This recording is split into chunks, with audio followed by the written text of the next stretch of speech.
That night in Bangkok, no one knew what they were about to witness, but everyone was about to leave changed. It was 1971, inside the suffocating heat of Lumpinee Stadium, where 3,000 people gathered under brutal lights to watch an undefeated Muay Thai champion, a woman with 70 consecutive victories, no losses, no draws, a fighter who had shattered bones, ended careers, and built a reputation no one dared to challenge. Yet this wasn't a title defense. It was a demonstration, a bold statement to prove her dominance against anyone, any style, any size. She stepped down from the ring and walked slowly through the crowd, eyes scanning faces as people avoided her gaze, until she stopped and pointed at a small, quiet man sitting calmly among the chaos. And when he stood up, the arena erupted in laughter because he didn't look like a fighter. No muscles, no stance, no fear, just stillness, until he spoke his name, Bruce Lee.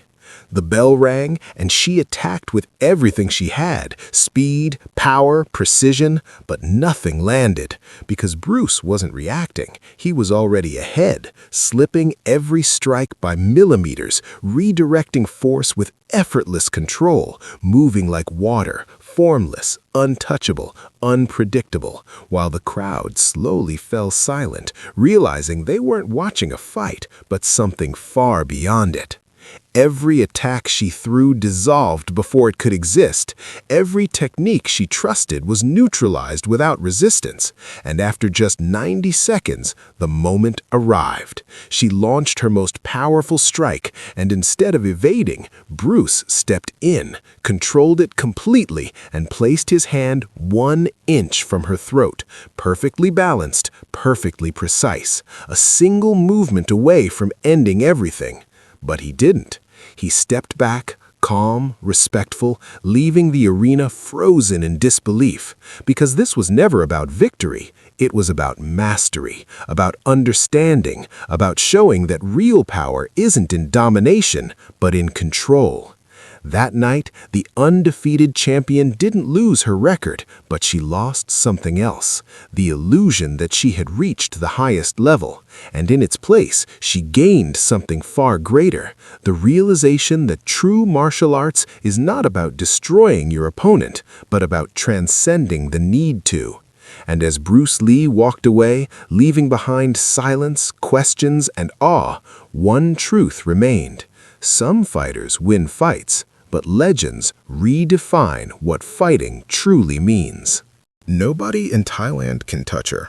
Nobody wants to try anymore. Tonight is supposed to be different. Tonight isn't a championship defense. It's a demonstration, an exhibition. The promoters want to show Western audiences that Thai women can fight, that Muay Thai isn't just for men, that tradition can meet modernity, that female fighters deserve respect. Nong Mai stands center ring wearing red silk Muay Thai shorts, gold trim catching the light, traditional Mongkon headband blessed by monks at the temple, sacred, powerful. Her body tells the story of 10,000 hours of training, arms like forged iron, shoulders that could carry the world, legs like baseball bats from years of kicking banana trees until the bark splits and the wood surrenders. Shins conditioned to the point where bone has become weapon. Scars everywhere. Evidence of dedication, of sacrifice, of the brutal reality of Muay Thai training. She performs the Wai Kru, the ritual dance before fights, honoring her teachers, her gym, the spirit of Muay Thai. 3,000 people watch in respectful silence. This is sacred. The matters. When she finishes, she looks out at the crowd, 3,000 faces staring back, expectant, excited, some bloodthirsty, some curious, some skeptical. Western journalists in the front row, notepads ready, cameras ready. They're here to see if the hype is real, if this 70 undefeated champion is legitimate or just Thai propaganda. Nong Mai doesn't care what they think. She's proven herself 70 times. Tonight will be 71. The promoter climbs into the ring, Fat man, expensive suit, soaked with sweat. He takes the microphone. His tie is formal, respectful, loud. Ladies and gentlemen, honored guests, we are privileged tonight to witness a special demonstration. Nong Mai, our undefeated champion with 70 consecutive victories, will select a volunteer from the audience. Anyone, male or female, any size, any style. She will demonstrate the superiority of traditional Muay Thai against any challenge. The crowd murmurs. This is unprecedented. Champions don't fight random people. Too risky. Too unpredictable. What if she loses? What if some lucky amateur lands a shot? Ruins her perfect record, her 70 winning streak, her reputation. But Nong Mai requested this, insisted on it. She's tired of people saying her victories don't count because she only fights women. Tired of hearing that she couldn't beat male fighters. Tired of the disrespect.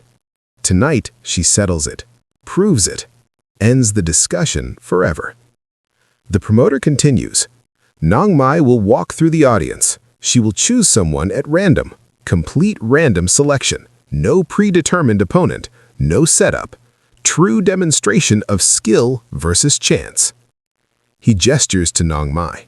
She climbs through the ropes, drops to the arena floor, starts walking through the crowd. People lean back, avoid eye contact. Nobody wants to be chosen. Nobody wants to face the Iron Rose. Nobody wants to be victim number 71. She walks slowly, deliberately, eyes scanning faces, looking for someone. But she doesn't know what she's looking for. Just walking, feeling, trusting instinct. Section A, nobody interesting. Too many drunk locals.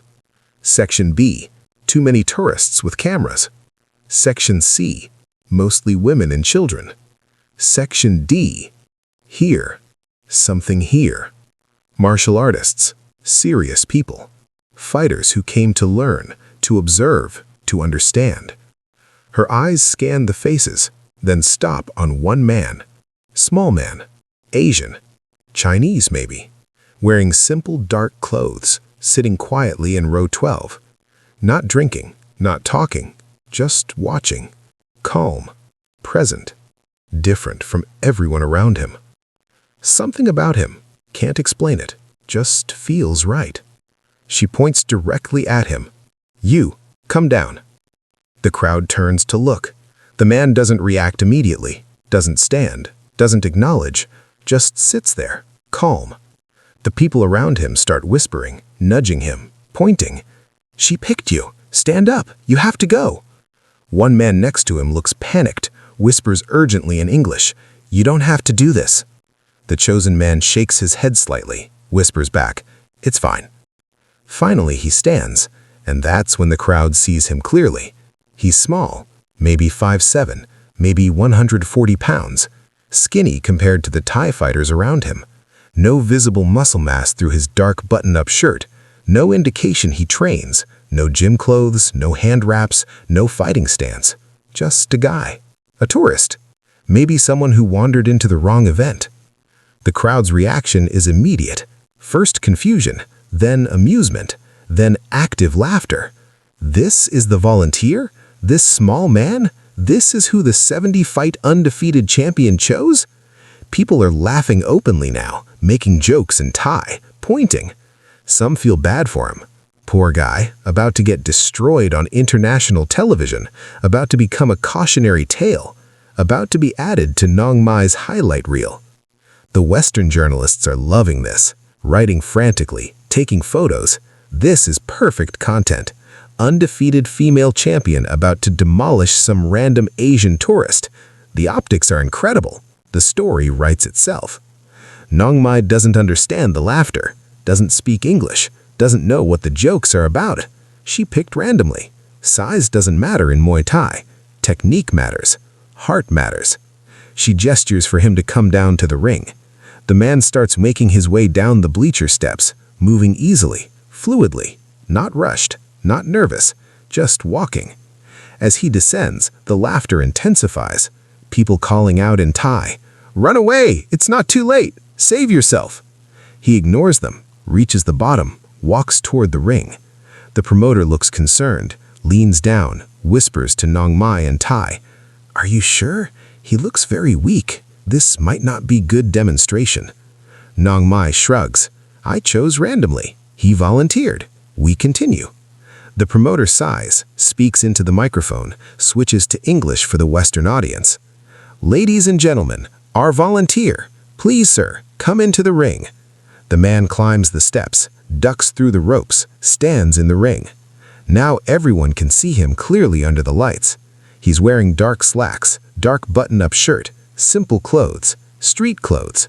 He looks completely out of place, like he's about to attend a business meeting, not step into a Muay Thai ring.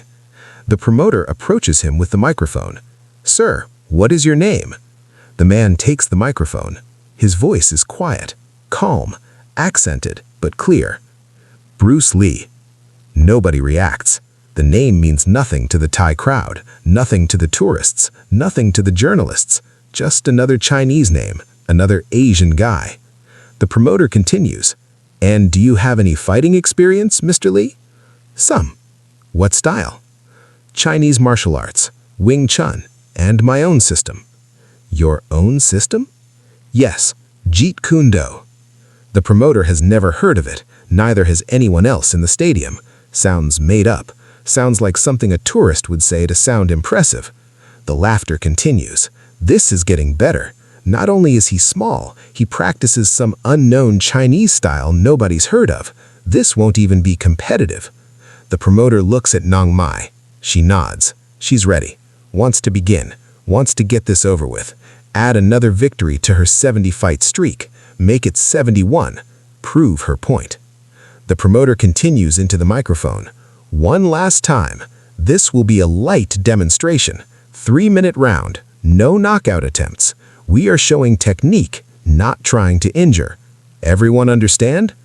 Nong Mai nods. Bruce Lee nods. The crowd settles. Cameras ready. This is about to be entertaining, watching a 70 champion dismantle some random volunteer, worth the price of admission. The referee, an older Thai man with a weathered face, calls both fighters to center ring, explains the rules in Thai, then in broken English for Bruce. "Light contact, demonstration only, no kill, no break. Understand?" Both fighters touch gloves, traditional respect. Nong Mai looks into Bruce's eyes, sees something there. Can't identify it. Not fear, not nervousness. Something else. Focus. Maybe clarity. Strange. Most people facing her show fear. This man shows nothing. They return to their corners. The bell rings. The demonstration begins. Nong Mai moves first, advances with the traditional Muay Thai stance, weight on the back leg, hands high, ready to check kicks, ready to counter. She's fought 70 times, knows every trick, every technique, every strategy. She feints a jab, testing. Bruce doesn't react, just watches. She throws a real jab, fast, snapping. Bruce moves his head, just slightly. The punch misses by inches. The crowd murmurs. Lucky, has to be. She throws a combination, jab, cross, low kick, standard Muay Thai sequence. Bruce isn't there when the punches arrive. The kick hits air. He's moved. Minimal movement, just enough. Then I would have learned something. That's why we step up. That's why we accept challenges. Not to prove we're better, to find out what we don't know. And what did you learn tonight? That Muay Thai is beautiful, powerful, effective. That she's a true champion, that 70 victories mean something real, and that respect matters more than dominance. They resumed walking, disappeared into Bangkok's night. The next day, Bruce taught 20 Thai fighters, shared what he knew, took nothing in return, just the joy of teaching, of connecting, of showing that martial arts could unite rather than divide. That was Bruce Lee. Not the legend, not the myth, the man, the teacher, the philosopher who happened to know how to fight. Bangkok, 1971. A story most people never heard, a demonstration most witnesses misunderstood. But for those who were there, for those who saw, for those who understood, It was the moment they realized that fighting is easy, respect is hard, victory is common, wisdom is rare, and the greatest martial artist isn't the one who wins every fight, it's the one who doesn't need to. That night, back at their hotel, Bruce couldn't sleep. He sat by the window looking out at Bangkok's neon lights. Dan woke up, saw him there. Can't sleep? Thinking about the demonstration, about what I didn't do. Dan sat up. What do you mean? I could have hit her, really hit her, shown everyone what a real strike looks like, made it undeniable. But you didn't. No, because that would have been about my ego, not about martial arts, not about respect. So you're saying you held back for her? I'm saying I held back for everyone, for the art, for what it should represent. Dan understood Bruce wasn't just a fighter. He was a teacher, a philosopher. Every action was a lesson. Every choice was intentional. They'll never know that, Dan said. That's okay, Bruce replied.